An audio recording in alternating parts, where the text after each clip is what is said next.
Hey there mga my loves, Capricorn! Thank you so much for always staying here with me in this channel. So before we start your April 2024 reading, let me just greet everybody. Hi and hello everyone. By the way, my name is Yan. Welcome.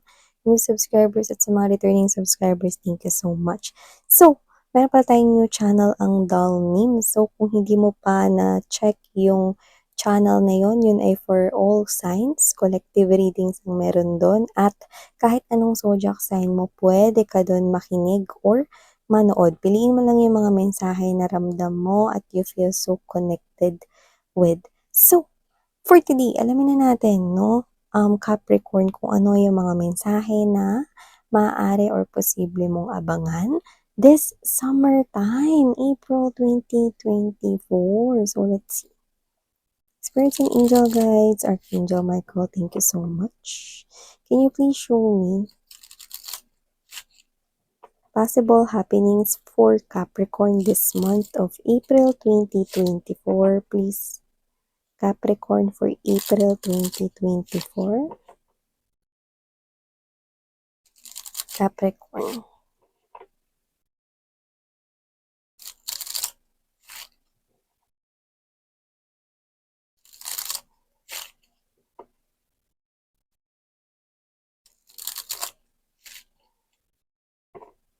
Okay, so let's go ahead and check these messages here for you guys. Pero, ilatag na muna natin bago natin i-read.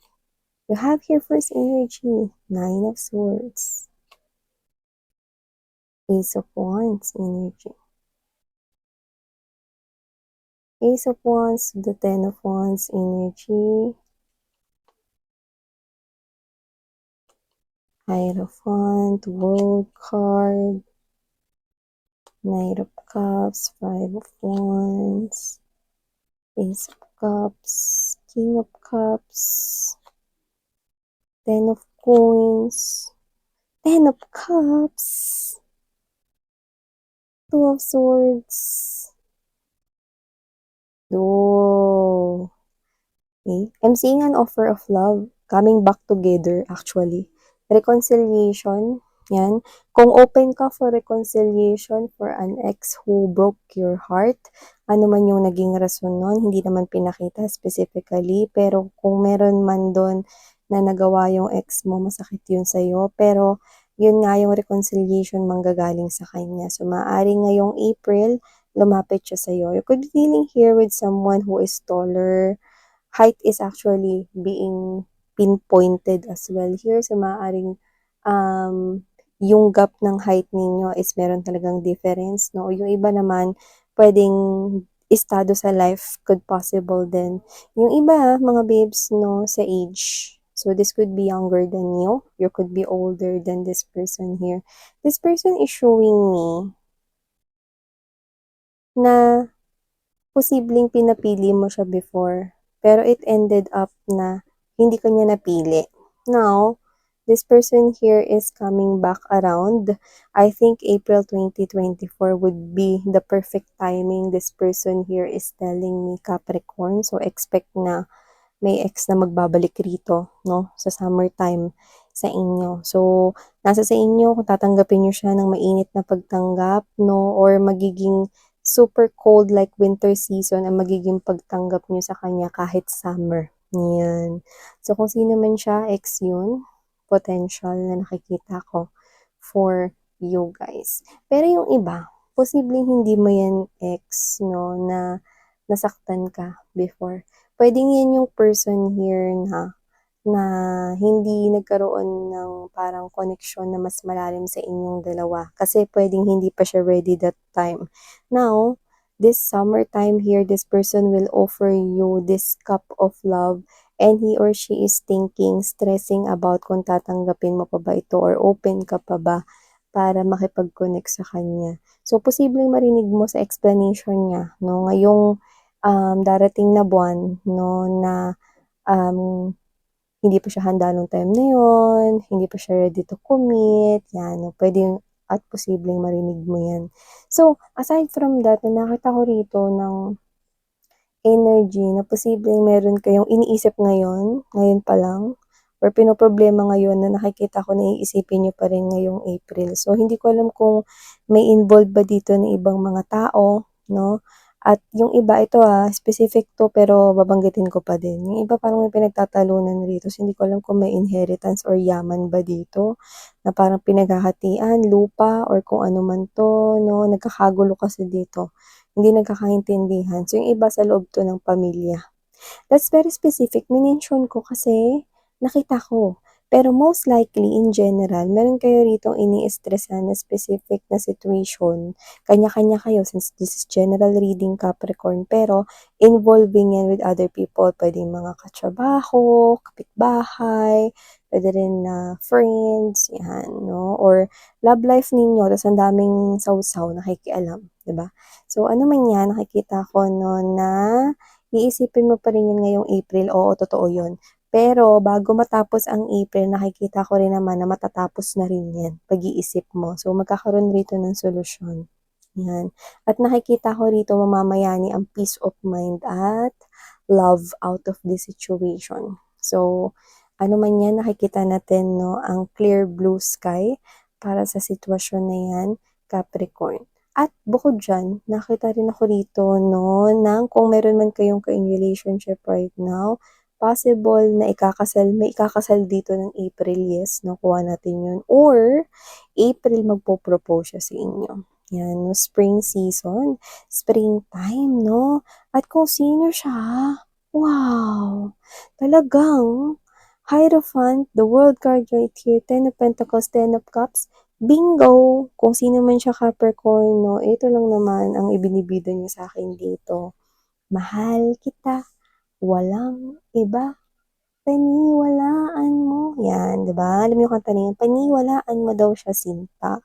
So, kung sino man siya Capricorn, welcome na welcome ka sa mundo niya. Para makita ka niya bilang Ten of Cups to the Ten of Coins together with the Hierophant.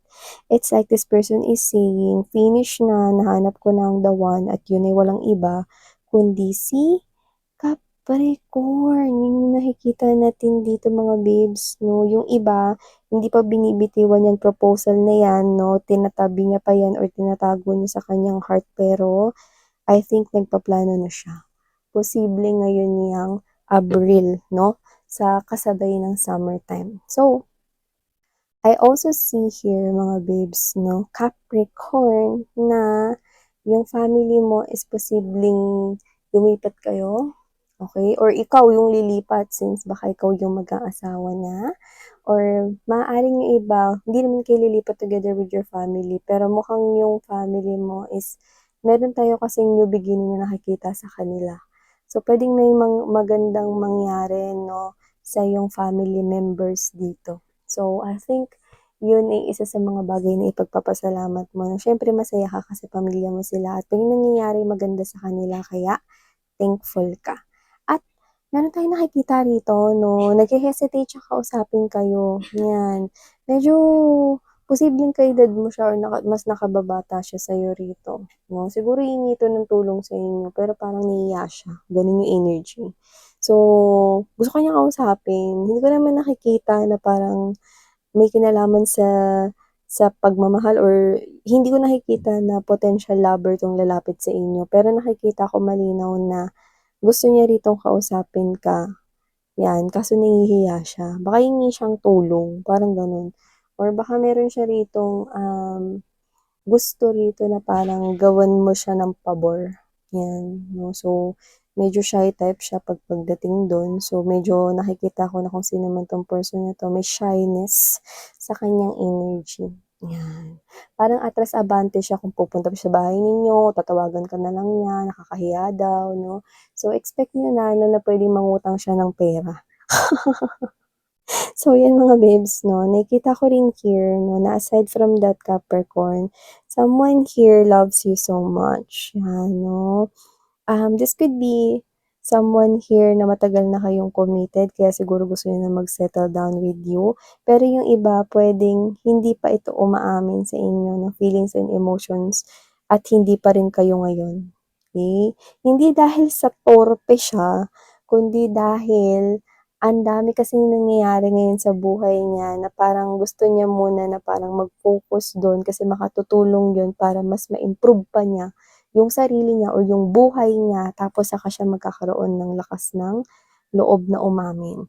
So, posible magkakaroon ng clarity sa isipan niya ngayon na gusto niyang i-pursue 'no, na mas paunlarin pa yung sarili niya 'no. Yan 'no, baka may naka-resonate dito sa reading natin 'no, kanina lang, which is yung lahat para sa'yo 'no. Kasi this is also the energy na naramdaman ko 'no, dun sa reading na yun. So, I'm seeing someone here na hindi pa nagiging kayo pero gusto niya rito na pagtuunan nito ng pansin at mas lalo pa rito natitindihan ka niya rito na na na, realisasyon 'no, na parang, gusto niya rito na i-improve pa yung sarili niya, yung buhay niya, okey, bago siya rito lumapit at magtapat sa'yo. And I think mas magiging klaro pa yun sa isip niya, sa puso niya ngayong April. Pero yung iba, sabi ko nga sa inyo timeless 'to, so puwedeng mangyari na yung confession na pinaka-aabangan niya 'no, kasi I think unaware ka dito, eh, or kung aware ka man, hindi mo naman ini-expect kung kailan niya yun sasabihin, but I'm getting na it's springtime, April, summertime, 'yan. So, aside from that, Capricorn, I'm also picking up right here 'no, na mukhang meron kayo na opportunity na kailangan na i-ignore. Siguro may mga opportunities na naglalabasan sa buhay ninyo pero i-ignore mo yung iba diyan kasi yung iba diyan is hindi totoo or hindi legit. So, kung pera man 'yan, posibleng scam 'yan or posibleng, kung trabaho man 'yan 'no or business related 'no, nakikita ko na hindi 'yan yung talagang hinahanap mo. So, you need to see and look out for what you need to prioritize first 'no, parang mag-elimination ka. Kasi mukhang meron pa diyan sa mga options mo yung hindi mo pa nai-eliminate 'no, hindi yun good opportunities or hindi yun good offer, so you need to ignore that 'no, para masala mo rito kung ano ba yung mga dapat mong entertainin na mga offers, 'yan 'no. And I think may kinalaman yun sa personal mong buhay or pera, 'yan. So, dito nakikita ko 'no na yung iba sa inyo maaaring meron kayong nakababatang kapatid dito, 'no. So, yun nakababata talaga as in teenager, 'yan 'no. Gano'n yung energy nakuha ko ito, very specific 'to so baka hindi 'to mag-resonate sa lahat. So, nai-inlove na yung kapatid niyo. So, naguguluhan siya, hindi na siya nakaka-focus sa pagre-review, sa exam 'no, puro si crush, 'yan. So, yung iba very specific nakakita tayo ng picture sa ilalim ng unan. So, whatever the case may be, puwedeng pina-develop niya pa yun kahit na nasa advanced world na tayo ngayon. Pero gayunpaman, I think 'no, um, okey lang naman ma-inlove 'no, kaya lang kasi yung kapatid mo nahihiya lang rin magsabi.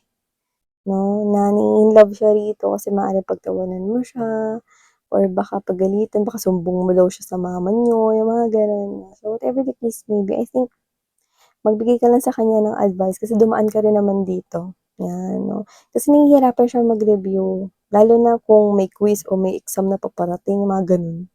So, whatever the case may be, you might want to, 'di ba, hindi niyo naman kailangan maging close sa kapatid ninyo, kahit hindi. Pero yun nga, dumadaan siya sa ngayon sa ganitong klase ng pag-ibig 'no, na parang yun yung unang feeling na naramdaman niya, yung crush kumbaga. Tapos medyo mahirap na parang hindi yan maisip lalo na kung classmate mo siya at parehas kayo ng first letter ng apelyido. Yun 'no, cute. Pero yung iba baka situation na yan, lalo na kung may mga student dito, ha. So yan mga babes 'no, nakikita ko rin dito for you Capricorn 'no, another message na you need to connect here with your soul, yan. Kasi yung mga gagawin mong desisyon 'no, ay dapat ibase mo sa iyong intuition. Yung iba posibleng bibili kayo or mag-aalaga kayo ng pet, mag-a-adopt kayo ng pet, yung iba puwedeng hindi bilhin pero baka may magregalo sa inyo niyan. So yan, okey. So just take how this resonates 'no, more likely pusa yan, 'no. Pero yung iba kahit any pet okey lang, okey. So, nakikita ko rin dito 'no, na meron kayo ritong mga ita-try na mga bagong activities 'no, and I think ita-try niyo 'to together with your friends 'no. So, nakikita ko rito na ito siguro yung mga bagay na hindi mo pa nata-try, so excited ka na i-try itong mga bagay na 'to and dito mo mare-realize 'no na, hindi ko na yun uulitin. So, kung ikaw 'to na afraid of heights 'no, tapos sumakay ka nung pinakamataas 'no, na mud swing, 'di ba? Pagkasakay mo, okey conquer fear, pagbaba mo, "Ay, hindi na ako sasakay diyan ulit." 'Yan, na gano'n yung nakikita ko dito. So, hindi ko alam kung bibisita ka ba together with friends sa mga amusement parks or you will try extreme activities 'no, pero naririnig ko sa'yo, "Ay, hindi na ako uulit diyan." So, yun yung nakikita ko here 'no. So, yan, at least na-try mo na, 'di ba? You conquered your fear pa rin, 'di ba? Sometimes na let's get out from our comfort zone 'no, kasi masaya, yan. And also, yan, hindi ko alam kung meron ba dito magho-homebody, pero nakikita ko rito na mukhang meron ditong hindi ko alam kung magli-leave ba kayo o rest day niyo lang. Like talagang feel na feel niyo ang me time 'no, sa rest day na ito. Kasi Netflix chill, homebody 'no, kain ka lang while watching tapos sleep all day. So whatever the case may be, maganda yun kasi nare-recharge yung energy mo at nagkakaroon rito ng parang alam mo ito, hindi ko alam kung meron ba ritong writer or publisher, editor. Kasi kung meron, parang kayo yung klase ng energy na parang, um, nag-ano kayo sa trabaho, okey, nag-time out kayo sa trabaho na para makakuha kayo ng inspiration, para makaisip kayo ng magandang, story or maganda rito na parang i-topic 'no, sa isang segment or whatever 'no, or kayo 'to na baka writer kayo ng book or whatever 'no, you search for inspiration and kailangan niyong ma-recharge yung mind ninyo, ma-refresh 'no, at lahat. So, nakikita ko na yung iba posibleng gano'n ang inyong case. Yung trabaho ninyo yung parang kailangan maghanap ng motivation at inspiration kind of thing, yan. So, these are all the messages we've got right here for you, Capricorn, for the month of April 2024. Thank you so much for your time here and saranghae love and light. 안녕.